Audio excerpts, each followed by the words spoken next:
Car ఎప్పుడు కొన్నావు కొంచెం చెప్పు అందరికి.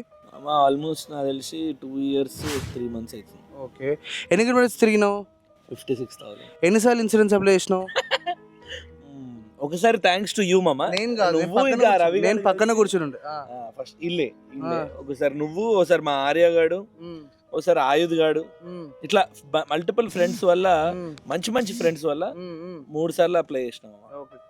అంటే ఇప్పుడు దీంట్లో ఏవేవి కొత్తగా చూసుకోవచ్చు అంటే, మన పైన ఈ బానెట్ కొత్తదే, గ్రిల్ కొత్తదే, లోపల ఉన్న ఇంపాక్ట్ రాడ్ కొత్తదే, బంపర్ కొత్తదే, లోవర్ బంపర్ కొత్తదే, లైట్స్ అయితే ఇది 2 మార్చినాం, ఇది 1 మార్చినాం.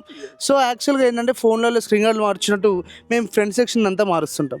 So cool. ఈ కారు తీసుకునేటప్పుడు యాక్చువల్లీ ఈ కార్ ఎందుకు కొనాల్సి వచ్చింది? అది కూడా థ్యాంక్స్ టు యూ మామ. నేను ఏదో మైలేజ్ ఇచ్చే కార్, అప్పట్లో పైసలు లేవు కాబట్టి ఈ గ్రాండ్ విటారనో సుజుకి అంటే వెళ్ళాం. దానికి కూడా 11,000 రూపీస్ ఇచ్చి గ్రాండ్ విటారాలో కూర్చున్నాము. మా పెద్ద సార్ వచ్చినాడు.